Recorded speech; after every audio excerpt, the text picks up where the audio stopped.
యోహాను ఎలాగ ఉపయోగపడ్డాడు? పేతురు సంఘాన్ని స్థాపించాడు, గబగబా ఆయన కట్టుకుంటూ ఆరంభిస్తూ. అయితే పౌలు దాన్ని స్థిరపరచుకుంటూ వెళ్ళిపోయాడు. వీళ్ళిద్దరూ వెళ్ళిపోయిన తర్వాత, పేతురు వెళ్ళిపోయాడు, పౌలు వెళ్ళిపోయిన తర్వాత చివరిలో వచ్చాడు యోహాను. ఈయన చేసిన పని ఏంటి?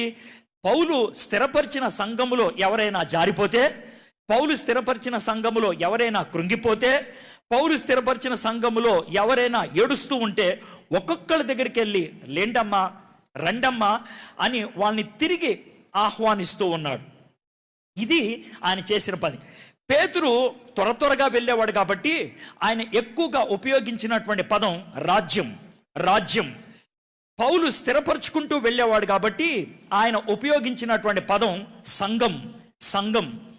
ఆయన పడిపోయిన వాళ్ళని తిరిగి లేపేటువంటి వాడు కాబట్టి యోహాను ఆయన ఉపయోగించినటువంటి పదం కుటుంబం, కుటుంబం. ఇవి వాళ్ళ పదాలు. నేను ఎందుకని ఇంత విస్తృతంగా చెప్తున్నానంటే, మన సంఘాల్లో కూడా వేరు వేరు వ్యక్తిత్వాలు వాళ్ళు ఉంటారు.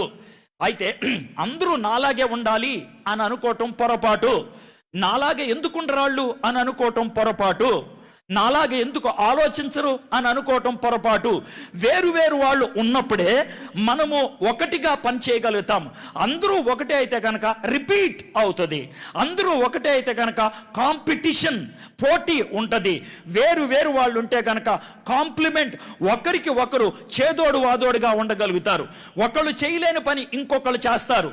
ఒకళ్ళు దిట్టైన దాంట్లో ఇంకొకళ్ళు బలహీనంగా ఉంటారు. కాబట్టి మన సంఘాలు, మన సహవాసాలు వేరు వేరు వ్యక్తిత్వాలు ఉంటాయి. మన వ్యక్తిత్వం ఏంటో మనం గ్రహించాలి. మన వరవేంటో మనం తెలుసుకోవాలి. దేవుడు నాకు ఇచ్చిన తలాంతులేంటో నాకు తెలుసుకోవాలి. నేను చాలాసార్లు ఈ మీటింగ్స్లో చెప్పుకుంటూ వచ్చాను. దేవుడు నాకు ఇచ్చినటువంటి వరం బోధించేటువంటి వరం, దేవుడు నాకు ఇచ్చినటువంటి వరం సువార్త చెప్పేటువంటి వరం.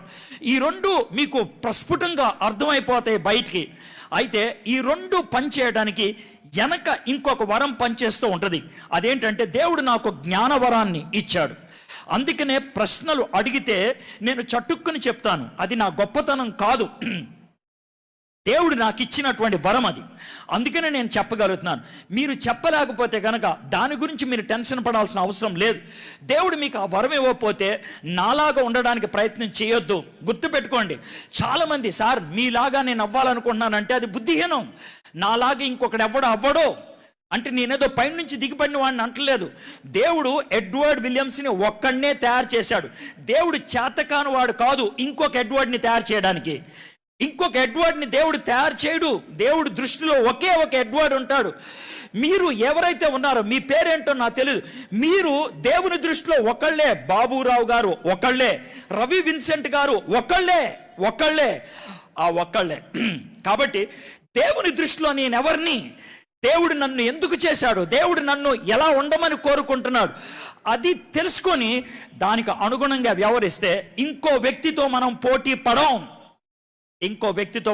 పడం. నాకున్న వరాలు అయితే మన రవి విన్సెంట్ గారికి ఉన్నటువంటి వరం వేరుగా ఉంటుంది. నేను పేతురు లాంటోడిని అయితే ఆ రవి విన్సెంట్ గారు యోహాన్ లాంటోళ్ళు. ఇప్పుడు నిన్న కూడా మీరు గమనించి ఉంటారు, దడదడ లూకాసు వార్త 24వ అధ్యాయం చెప్పుకుంటూ వెళ్ళిపోతే ఒక పావు గంట సేపు నెమ్మదిగా ప్రార్థన చేయించి, నెమ్మదిగా ప్రజల్ని ప్రశ్నలు వేయించి ఆ 24వ అధ్యాయంలో గంట సేపు నేను బోధించింది వాళ్ళ గుండెల్లో కూర్చునేటట్లు చేశాడు ఆయన. అది ఆయన చేయగలడు, ఇది నేను చేయగలను. నేను చేసిన పని రవి విన్సెంట్ గారు చేయలేడు. ఆయన చేసిన పని నా వల్ల కాదు. కాబట్టి మేమిద్దరము ఒకళ్ళొకళ్ళు కలవగలిగితే పోటీ ఉండదు, కాంప్లిమెంట్ అవుతాం. మన సంఘాల్లో ఈ కాంప్లిమెంటరీ అనేది లేక పోటీ అనేది వచ్చేసి ప్రతి వాడు కొట్లాడుతూ ఉంటారు. గుర్తుపెట్టుకోండి, స్టేజ్ మీదకి ఎక్కగలిగేది ఈ 5,000 మందిలో 50 మందే ఉండొచ్చు. 5,000 మంది స్టేజ్ మీదకి ఎక్కరు. స్టేజ్ మీదకి ఎక్కిన వాళ్ళంతా పరలోకంలో ప్రత్యేకమైన స్థానం ఉంటుందని అనుకోవద్దు. కాదు, స్టేజ్ ఎక్కటం బట్టి కాదు పరలోకంలో ప్రత్యేకమైన స్థానం ఉండేది. దేవునికి లోబడటం బట్టి, దేవుడు చెప్పింది చేయటం బట్టి చాలా మంది ఆ వంటల దగ్గరే ఉంటున్నారు. నేను అనుకుంటాను వాళ్ళల్లో ఎక్కువ మందికి వజ్ర కిరీటం ఉంటుందేమో స్టేజ్ ఎక్కిన వాళ్ళకంటే.